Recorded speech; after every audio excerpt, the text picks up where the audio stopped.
Salut à tous, avant de commencer, je vais devoir en raconter pas mal sur le jeu pour l'analyse. Alors je vous le dis tout de suite, ce jeu n'a pas beaucoup de rejouabilité, donc si vous voulez y jouer, regardez la vidéo après. Ouais, parce qu'une fois fini, on voit mal ce qui nous poussera à le refaire quand même. Hein? T'es qui toi? Oh, juste toi, mais la partie de toi qui s'en fout et qui balance. T'es un peu trop bon public, faut bien que quelqu'un dise la vérité. Oh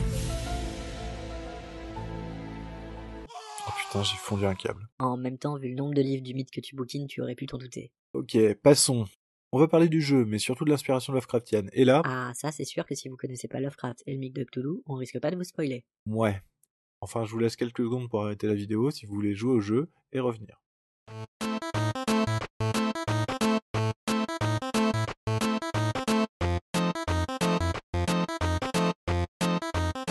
C'est bon, vous êtes de retour? On commence par le jeu. Vous voilà dans la peau de Paul Prospero, détective spécialisé dans le paranormal et l'occulte. Il mène cette dernière affaire. Le jeune Ethan Carter, un de vos fans, a fait appel à vous pour venir braver les lieux sinistres et vides de Red Creek Valley. Arrivé sur place, Ethan a disparu et devient le sujet de votre enquête. Le jeu est sympa. Enfin, plutôt histoire interactive que jeu. Mais c'est une bonne expérience. On y passe entre 2 et 4 heures très agréables. Enfin, on aurait pu y passer moins de temps si les développeurs n'avaient pas craqué. Tu passes plus de temps à tourner en rond, à essayer de comprendre les règles qu'on te donne pas, à trouver un lieu sans carte ou sans indice qu'à vraiment jouer.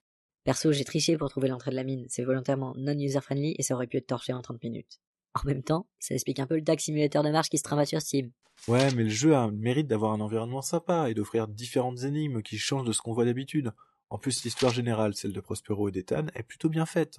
Le twist de fin est plutôt bien amené. Franchement, je m'y attendais pas du tout. Ça, les énigmes, c'est sûr que ça change. Aucun indice sur ce qu'il faut faire, aucune indication au cas où on passe à côté de quelque chose, et quand je dis rien, c'est rien. Dans la mine avec les zombies, j'ai tourné pendant 2 heures en me demandant si j'étais pas passé à côté d'un truc qui les désactive. Mais non, faut juste jouer à cache-cache. Et c'est pas franchement évident pour les premiers personnages avec lesquels t'as une interaction dans le jeu. Bon, vu que tu parles de surnaturel, dis-nous ce que tu penses des inspirations Lovecraftiennes alors. Ok, j'attaque. Vous allez voir, les références directes arrivent avec à peu près autant de finesse et de délicatesse qu'un 37 tonnes dans les dents à pleine vitesse.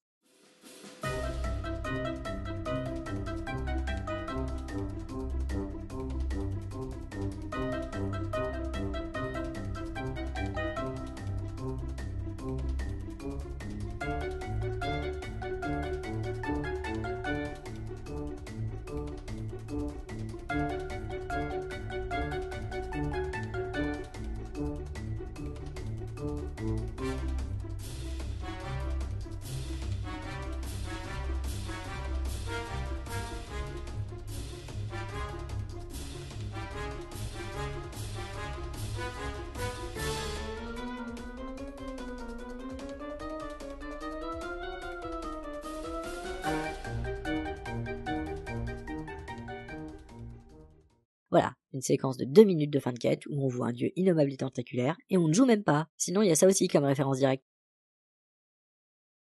Alors oui, référence au Necronomicon. N'est pas mort ce qui a jamais d'or, et dans d'étranges airs, même la mort peut mourir. Ok, ouais, c'est du Lovecraft. Ok. Bon, c'est sûr que c'est un peu limité, mais quand même, une famille recluse, une présence qui semble les posséder, des histoires avec une sorcière, des monstres qui fuient la lumière, le cas désespéré du père qui se suicide plutôt que de céder à la folie, c'est quand même un peu du Lovecraft, là, non? Non, c'est de l'horreur fantastique peut-être, mais ça semble assez loin de Lovecraft. S'il suffisait de faire une phrase sur un papier et un tentacule pour faire du Lovecraft, alors ça s'en est. Ou ça encore. Ou ça. Ou ça. Ou ça. Ou... Ah ouais, non, quand même pas là. Bref, ça devient n'importe quoi. À la base, les monstres de Lovecraft ne sont pas des créatures, mais des idées. Ils représentent la terreur humaine de son insignifiance dans l'univers. Et je vous renvoie vers cette excellente vidéo d'Extra Crédit qui vous expliquera tout ça. Regardez, même l'énigme entre le papier et la créature tentaculaire ne fait pas Lovecraftienne. C'est vrai que les créatures du mythe viennent des étoiles et sont plus avancées en termes de technologie. Et d'accord aussi pour dire que cela renforce le sentiment d'impuissance des protagonistes dans les nouvelles du mythe de Cthulhu. Mais là, quand même, niveau design de la porte, on s'attend plus à voir surgir des Goa'uld, non?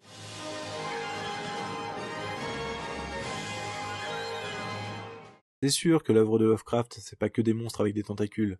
Il y a aussi ses poèmes, les cycles des contrées du rêve, et surtout Lovecraft reste celui qui amène l'horreur dans le quotidien. Ce qui fait sa force, c'est que d'une situation banale surgit l'horreur. Dans Le Monstre sur le seuil, par exemple, un vieil ami semble mal en point et demande à parler. Et après, on se retrouve à lui mettre 6 balles dans le crâne en plein milieu de son salon. Normal.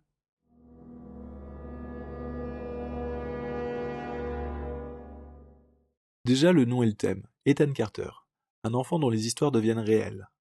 Le lien avec le voyage de Randolph Carter à travers les différentes contrées du rêve semble couler de source, non? Là, on est obligé d'expliquer un peu ce que sont les contrées du rêve. Ça mériterait quand même un épisode à part. Mais pour faire bref, Les contrées du rêve sont une vaste dimension alternative accessible grâce aux rêves de manière similaire à la projection astrale ou aux rêves lucides. Les rêveurs expérimentés sont parmi les habitants les plus puissants des contrées du rêve et peuvent devenir des résidents permanents après leur mort physique. Par contre, les contrées du rêve sont aussi caractérisées par une géographie et une population statique et immuable. Et même s'il n'est pas rare que des grands rêveurs puissent changer la topographie en créant de nouvelles villes avec toute leur population, c'est un élément que nous ne retrouvons pas dans les nouvelles d'Ethan. Aucune des histoires ne semble reliée aux autres, et aucune ne semble avoir d'entité ou de géographie commune. On n'a ni récurrence de personnages, ni récurrence de lieux. Et le titre alors? Ethan Carter, Randolph Carter? En fait, le titre s'inspire du récit The Vanishing of Simmons, de l'auteur August Derleth, plus connu pour avoir été le premier à publier Lovecraft. A priori, le studio n'a fait le lien avec Randolph Carter, le personnage de Lovecraft, qu'après qu'un fan leur ait demandé si c'était lié à la nouvelle. La réponse ne s'est pas fait attendre.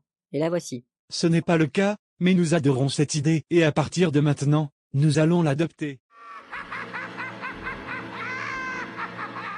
Et reste l'ambiance générale au moins. On joue un détective privé qui enquête sur la disparition d'un enfant, et des événements étranges arrivent au fur et à mesure jusqu'à la fin où on ne sait plus qui de Prospero ou d'Ethan a la clé de la vérité dans l'histoire. Ça paraît quand même très Lovecraftien. Dans une certaine mesure, on peut le dire, mais ça dérape quand même. On joue un détective avec des pouvoirs surnaturels, et là on trahit déjà l'esprit. Généralement, les choses surnaturelles ne sont pas possédées par les humains. Lovecraft était un amoureux de la science, et les recherches qu'il menait en tant qu'astronome, archéologue ou explorateur amateur ont servi à renforcer ses récits, à les ancrer au maximum dans le quotidien et la réalité, et à mettre en lumière l'impuissance de l'espèce humaine face aux autres civilisations qu'il décrit. On lui donne le titre de maître de l'horreur cosmique, d'une épouvante matérialiste. Et ce n'est pas pour rien. Tout est fait pour que l'univers des protagonistes soit le plus réel possible, et la science ne sert qu'à exprimer encore plus l'incapacité humaine à prendre en compte ces entités différentes et plus évoluées. Par exemple dans le jeu, l'entité malfaisante qui se nourrit de la haine et de la peur. C'est quoi? Le côté obscur? Des Jedi vont débarquer? Sérieusement. Le manichéisme est une chose que Lovecraft a laissé de côté, ainsi que les références chrétiennes. Vous savez, le bien, le mal, Dieu, ses anges contre le diable et ses démons. Dans la plupart des récits de Lovecraft, les antagonistes sont des entités extraterrestres qui sont au-delà de notre compréhension. Et comme d'habitude, ce que l'on ne comprend pas fait peur. Et nous le classons donc comme malfaisant. Une des citations les plus connues de Lovecraft est d'ailleurs celle-ci. L'émotion la plus ancienne et la plus forte de l'humanité est la peur. Et le genre le plus ancien et le plus fort de la peur est la peur de l'inconnu. Ce combat entre le bien et le mal et les références chrétiennes sont apparus plus tard avec les textes de Derleth et de Lumley. Au final, c'est plus un livre interactif qu'un vrai jeu.